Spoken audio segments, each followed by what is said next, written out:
You're 55 minutes into the race. You've gotten through 90% of the competition and you enter the last rock zone, wall balls. Suddenly, your breath is erratic and disorganized. You're almost there. You're hyperventilating.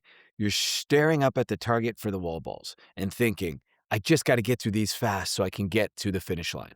You feel a profound sense of panic, distress, and a disconnection from reality, like you aren't even in your own body. Most athletes may feel like they're hitting the wall. In the Breathe to Thrive system, we call this level 9 to 10 on the Breathe to Thrive rate of perceived stress scale, or extremely overwhelmed. This is a crisis, a meltdown, if you will, a stress response playing out on the race floor. When you hit a level 9 or 10, your cognitive control vanishes. You can't think your way out of it. You need an urgent intervention. You need to forget about holding your breath and the I can't breathe mindset and just get the air out. Dump the carbon dioxide and force the system to shut down the panic alarm until you drop back down to a level 7 while you're chipping away at the wall balls. Keep going. You're almost there. Welcome to the Stress Advantage, powered by Breathe to Thrive. I'm Shay Patel. Today, we're getting highly analytical. We are tearing apart the fastest growing fitness sport on the planet, Hyrox. I just read through the 2025 Sports Science Advisory Council report on the sport of Hyrox. This is peer-reviewed, empirical data on exactly what happens to the human machine during a fitness race. We're going to dissect the physiology, the variance in the workstations, and the science of the transition. I'm going to show you exactly how to use the Breathe to Thrive rate of perceived stress scale and the IDUR protocol to navigate the most critical moments of the race. Before we get into the heavy data and the BT-RPSS interventions, let's set the baseline. If you are new to the hybrid fitness space, or you've heard of Hyrox, but you might be wondering, what exactly is Hyrox and why is it taking over the world? Here are the answers. In terms of academic science, Hyrox is a relatively new sport, but its evolution has been on an exponential upward curve, experiencing unprecedented year-on-year growth since the very first race took place in 2017. To give you an idea of the scale, they're forecasting 1.3 to 1.5 million participants across the 2025 to 2026 season. The academic sports science community is now racing to catch up with its explosive popularity. So what is the actual workout? At its core, Hyrox is a form of high-intensity functional training, or HIFT. It is a hybrid fitness competition that fuses endurance, power, and strength into a single, sometimes brutal test. The race forces you to consistently move between running and intense workout stations, or rock zones. The format is standardized worldwide. You alternate between running segments and 8 specific Hyrox workstations. These stations test different modalities and include, in order, the ski erg, sled push, sled pull, burpee broad jumps, row, farmer's carry, sandbag lunges, and the notorious wall balls. From a physiological standpoint, this format is unique because it forces your body to constantly shift energy systems. You rely on your aerobic system, which uses oxygen to fuel the running segments, and then you're forced to tap into your anaerobic system for short bursts of intense energy during the workout stations. So why is this sport exploding? Why are millions of athletes flocking to it? According to Dr. Adam Story, a researcher and former Olympic coach featured in the SSAC report, the answer is standardization.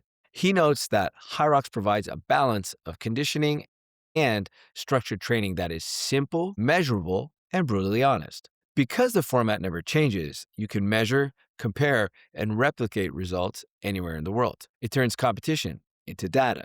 Furthermore, Dr. Gomar Zultz, another leading researcher, points out that Hyrox has created a highly inclusive sport that people can train for at every level, not just elite competitors. It represents the next phase in functional fitness, a sport where endurance athletes learn to lift and strength athletes learn to run. This is the battlefield. Now let's talk about how to survive it. Let's look at what this race actually does to your nervous system. If we're going to master this sport, we have to look at the math. What is Hyrox actually doing to your nervous system? A groundbreaking study out of the Institute of Sports Science at the University of the Bundeswehr, Munich, tracked athletes through a simulated race. Here's the reality check. 70.5% of the race is conducted at a heart rate considered hard, meaning 70 to 90% of your heart rate, or very hard, which is 90 to 100% of your max. For over an hour, you are living in a state of elevated stress to overwhelmed, level 5 through 9 on the BT-RPSS. But here's where the data defies logic. When do athletes experience the most acute physiological stress? You would assume it's moving the heaviest weight. It isn't. The data prove that the sled push and the sled pull were actually completed the quickest out of all the stations, taking an average of 128 seconds and 155 seconds, respectively. During those heavy sled pushes, athletes actually saw a drop in heart rate and their rate of perceived effort. The massive, catastrophic spikes in heart rate, blood lactate, and perceived effort were found by all study participants on one specific station, the wall balls. Why? Because wall balls require high technical precision under extreme accumulated fatigue. A data scientist from Racing 92 named Maxence Dufilier analyzed over 14,000 Hyrox performances. He found that the wall balls showed the highest standard deviation of all stations, 2.02 minutes. This tells us that fatigue hits hardest where technique matters most. If you enter the wall balls at a level 7 or 9, overwhelmed, your concentration is already difficult, your breath is short and quick, and you have a sense of losing control. Because of the technical demand, that level 8 quickly cascades into a level 9 or 10, extremely overwhelmed. If you hit level 10 here, you can't use any structured breathing, such as box breathing. It'll fail.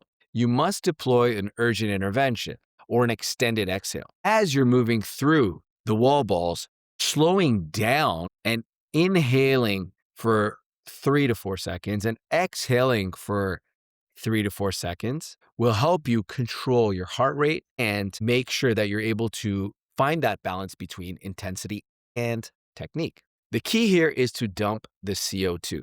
The more CO2 you can dump will allow you to slow the heart rate. You must force the system to shut off the panic alarm and try to bring your heart rate down as you're moving that wall ball. Let's move from the stations to the track. According to Dufilier's massive data set, the mid-race running segments, runs 5 through 8, show the strongest correlations with your total race time. The correlation is a staggering 0.79. If you struggle here, you lose the most time. Miss your pace here, and you miss your goal. Why do athletes blow up on run 5? It comes down to what researchers call the psychobiological edge. A scoping review by Valerio Lopez and Juarez Santos Garcia analyzed a decade of studies on high-intensity functional training. They found that top performers don't just have better aerobic capacity, they exhibit superior recovery profiles, greater tolerance to blood lactate accumulation, and sharper cognitive control under fatigue. Amateurs let their BT-RPSS dictate their pace. Elite athletes dictate their BT-RPSS. When you finish a grueling station and step onto the running track, you are likely at a level 5 or 7, elevated stress. Your breathing is rapid, possibly erratic. Your emotional state is one of high alertness, and you have difficulty focusing. If you do not intervene, the blood lactate accumulates and you bleed time on the run. This is where you run the Breathe to Thrive IDURA protocol. Identify. Notice the rapid erratic breathing. Notice the high alertness. Deconstruct. Separate the emotion of the physiology. You are at a BT-RPSS level 6. Your body is flooded with lactate.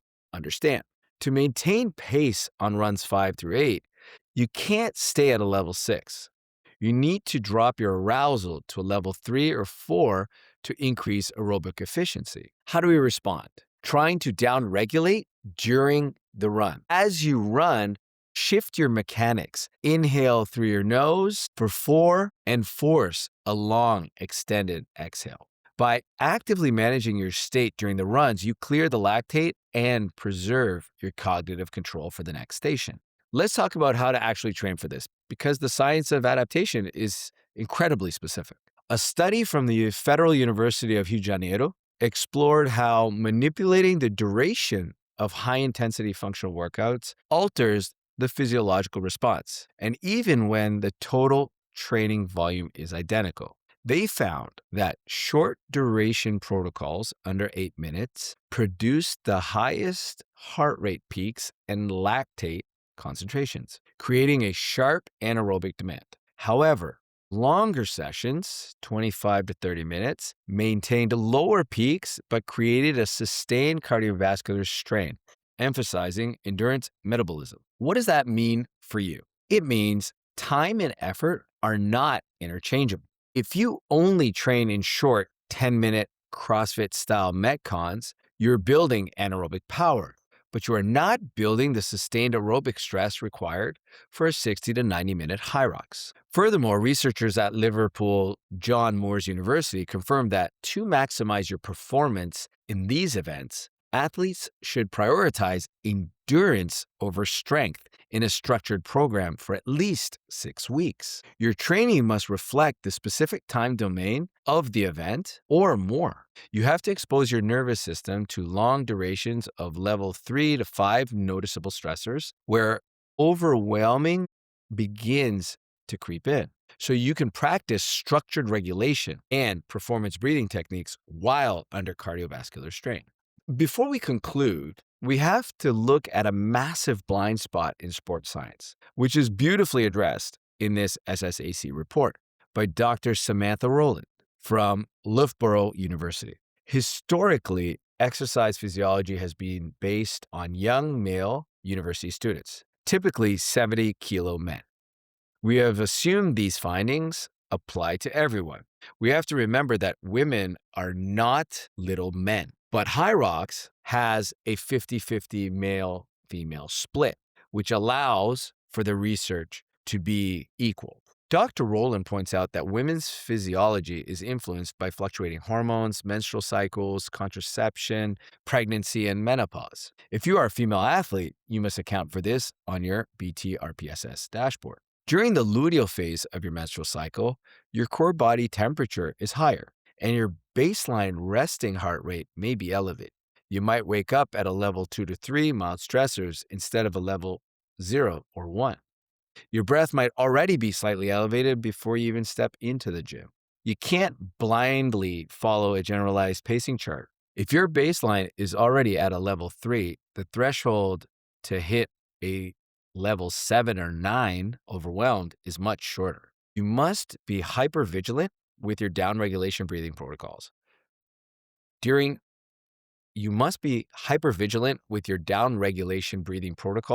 your transitions to manage that physiological load. Hyrox is a systems sport. It demands the simultaneous engagement of your cardiovascular system, your neuromuscular system, and your psychological domains. Success depends on the capacity to operate near your physiological ceiling across multiple contrasting tasks without a breakdown in form, focus, or speed. Here's your analytical homework for this week. Map your wall balls. Film your next heavy set of wall balls. Watch your physical tells. Are you holding your breath? Are you mouth breathing heavily? Identify the exact moment you transition from a level 5 or 7 to a level 7 or 9. Practice urgent intervention.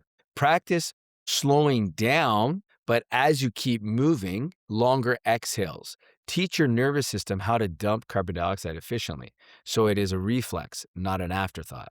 You now have the empirical data. You understand the correlation between runs 5 to 8 and your total time. You have the BT-RPSS to diagnose your state and the IDUR protocol to fix it. Stop guessing and start measuring. This is a fantastic report.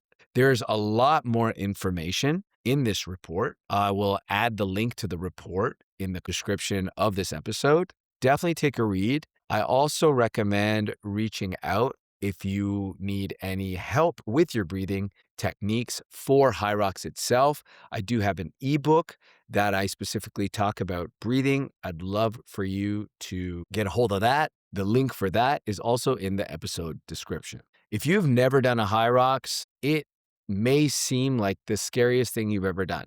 It's not. It is fantastic. It's a lot of fun. There's a lot more to Hyrox than the science of it all. It is an amazing community. It is an amazing sport.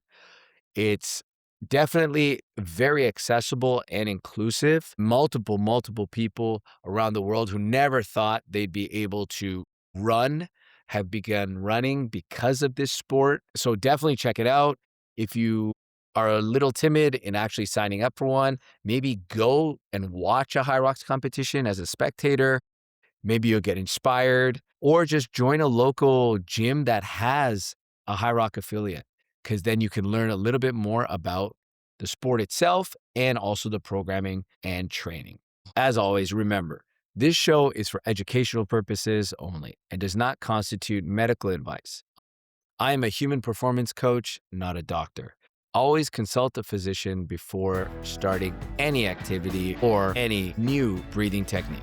Never practice these breathing techniques while driving, swimming, or operating heavy machinery. Only practice in a safe, stationary environment. I'm Shay Patel. Turn your stress into your advantage. Now get out there and let's get to work.